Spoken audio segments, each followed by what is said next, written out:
warahmatullahi wabarakatuh dan salam. Perkenalkan, nama saya Bernie Sandra dengan NIM B1B124036 dari Fakultas Teknologi Kesehatan Prodi S1 Administrasi Rumah Sakit. Di sini saya akan mempresentasikan ringkasan materi perilaku organisasi sebagai pengganti UTS. Baik, kita masuk di materi yang pertama, yaitu konsep dasar. Perilaku atau tindakan atau respon seseorang terhadap perilaku, situasi atau rangsangan tertentu. Yang kedua, organisasi sekelompok orang yang di dalamnya terdapat dua atau lebih individu yang berinteraksi satu sama lain serta mempunyai tujuan yang sama. Dan yang ketiga, perilaku organisasi bidang studi yang menginventarisir dampak perilaku individu, kelompok, serta struktur dalam organisasi demi mencapai tujuan sebuah organisasi. Adapun ciri-ciri dalam organisasi yaitu yang pertama memiliki tujuan bersama, yang kedua terdiri dari sekelompok orang, yang ketiga adanya pembagian tugas dan peran, yang keempat memiliki struktur dan aturan, dan yang kelima adanya kerjasama antar organisasi.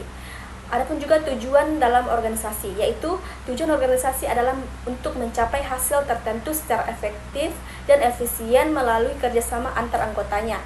Tujuan ini bisa berupa keuntungan pelayanan, pengembangan sosial, atau pencapaian visi tertentu. Adapun juga siklus hidup dalam organisasi, yaitu yang pertama masa pengenalan, yang kedua masa bayi, yang ketiga masa anak-anak, yang keempat masa dewasa, yang kelima masa puncak, dan yang terakhir masa penurunan dan kematian organisasi. Kita masuk di materi yang kedua, yaitu kepribadian. Yang pertama, di mana kepribadian ini sangat identik dengan perilaku, pikiran, dan perasaan konsisten dan unik pada setiap individu. Yang kedua, ada pun juga konsep dinamisnya, yaitu yang dimana mengacu pada pandangan bahwa kepribadian tidak bersifat tetap atau statis, melainkan berkembang dan berubah seiring waktu, tergantung pada pengalaman hidup, lingkungan, dan interaksi sosial seseorang. Ada pun juga kepribadian menurut para ahli, yaitu dari Gordon W. Allport, yang dimana kepribadian adalah organisasi dinamis dalam individu dari sistem psikofisik yang menentukan penyesuaian diri yang unik terhadap lingkungannya. Materi yang selanjutnya itu determinan kepribadian. Ada 3, yaitu yang pertama keturunan, lingkungan, situasi.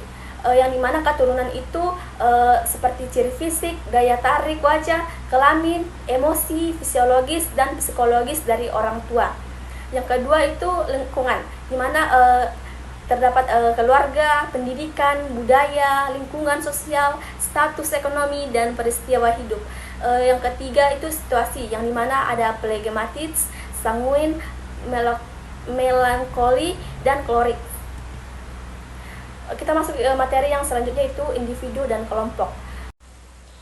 Individu adalah satu makhluk hidup yang berdiri sendiri dan utuh sebagai satu kesatuan yang memiliki ciri khas, sifat, dan kemampuan yang membedakannya dari yang lain.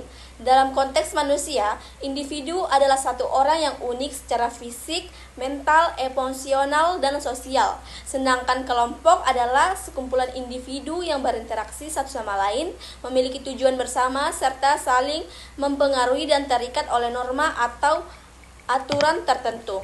Adapun prinsip dasar dalam individual, yaitu yang pertama setiap individu itu unik, yang dimana tidak ada dua orang yang benar-benar sama. Kedua, individu bersifat dinamis, yang dimana manusia selalu mengalami perubahan baik fisik, psikologis, maupun sosial sampai sepanjang hidupnya. Yang ketiga, individu memiliki potensi yang berbeda-beda, yang dimana setiap orang memiliki kemampuan dan bakat yang tidak selalu sama. Yang keempat, individu memiliki kebutuhan yang harus dipenuhi, yang dimana kebutuhan ini bersifat dasar atau seperti makan, tidur, hingga kompleks, yang dimana aktualisasi diri atau kasih sayang. Dan yang kelima adalah individu mencari arti dan tujuan dalam hidup, yang dimana manusia secara alami memiliki dorongan untuk memahami diri sendiri, dunia sekitar, dan tujuan hidupnya. Baik, kita masuk di materi selanjutnya, yaitu budaya organisasi. Budaya organisasi adalah nilai-nilai, keyakinan, norma, sikap, dan kebiasaan yang dianut bersama oleh anggota organisasi dan memengaruhi cara mereka bekerja, berinteraksi, dan mengambil keputusan. Adapun nilai budaya, yaitu nilai budaya sendiri adalah keyakinan dan prinsip dasar yang dianggap penting oleh suatu kelompok masyarakat dan menjadi pedoman dalam berpikir, bersikap, dan bertindak. Adapun juga nilai yang dibudidayakan dalam organisasi, yang pertama itu sejarah, kedua kegagalan dan kesuksesan, ketiga suku, ras, agama, dan keempat adalah turunan atau heritage dan sebagainya. Materi selanjutnya yaitu nilai dan sikap. Nilai sendiri di sini adalah prinsip atau keyakinan dasar yang dianggap penting, baik, dan benar oleh seseorang atau kelompok dan menjadi pedoman dalam berpikir, bersikap, dan bertindak. Ada dua nilai dalam organisasi, yaitu yang pertama nilai terminal atau tujuan akhir organisasi, yang dimana merupakan tujuan jangka panjang yang ingin dicapai oleh organisasi. Terus yang kedua nilai instrumental, cara atau sarana untuk mencapai nilai terminal, yang dimana di sini merupakan pedoman perilaku atau cara kerja yang membantu mencapai tujuan organisasi. Terus sini ada juga sikap, yang dimana sikap adalah kecenderungan seseorang untuk berpikir, merasa, dan bertindak secara positif atau negatif terhadap suatu objek, orang, situasi, atau ide. Adapun karakteristik sikap, yaitu yang pertama ada objek, yang dimana tidak ada sikap tanpa objek. Yang kedua mengarah, yang dimana setiap objek pasti ada arah. Yang ketiga berintensitas, atau dimana sejauh mana atau seberapa tinggi sikapnya. Yang keempat berstruktur, yang dimana pasti ada komponen yang terbentuk dengan sendirinya atau kognisi afeksi. Terus yang kelima dipelajari, yang dimana pastinya ada sikap cenderung, stabil, dan memperhatikan alasan logika. Kita masuk di materi yang terakhir, yaitu motivasi. Motivasi sendiri adalah dorongan atau kekuatan dari dalam diri atau internal maupun dari luar diri atau eksternal yang mendorong seseorang untuk melakukan suatu tindakan atau mencapai tujuan tertentu. Adapun tujuan motivasi yaitu adalah untuk mengarahkan, mendorong, dan mempertahankan perilaku individu agar mereka dapat mencapai tujuan tertentu secara efektif. Adapun teori motivasi, yang pertama, teori motivasi kebutuhan dari Abraham Maslow dikenal sebagai hierarki kebutuhan Maslow.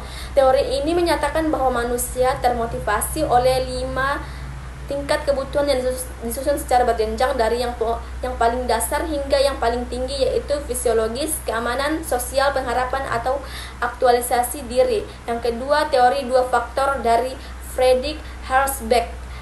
Yang pertama, faktor motivator, motivating factors.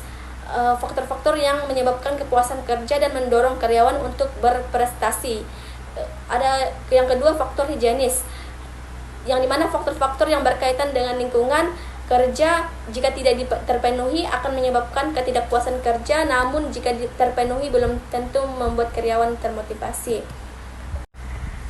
Yang ketiga, teori motivasi prestasi, yang dimana dikembangkan oleh David Michelin, seorang psikolog Amerika. Teori ini menjelaskan bahwa motivasi manusia dipengaruhi oleh 3 kebutuhan utama, dan salah satunya adalah kebutuhan akan prestasi atau need for achievement nudge.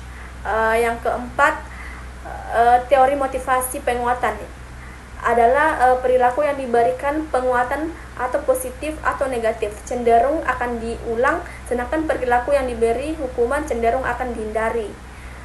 Yang kelima, teori harapan, yang dimana dikembangkan oleh Viktor Fromm dan menjelaskan bahwa motivasi seseorang untuk melakukan suatu tindakan tergantung pada harapan bahwa usahanya akan menghasilkan hasil yang diinginkan. Yang terakhir, teori yang keenam yaitu teori tujuan sebagai motivasi, yang dimana tujuan akan berfungsi sebagai motivasi dalam bekerja dan mendorong pekerja memiliki alternatif cara bekerja yang terbaik atau yang paling efektif dan efisien. Demikianlah presentasi yang saya paparkan dari materi perilaku organisasi. Kurang lebihnya mohon dimaafkan. Saya tutup dengan Assalamualaikum warahmatullahi wabarakatuh dan Shalom.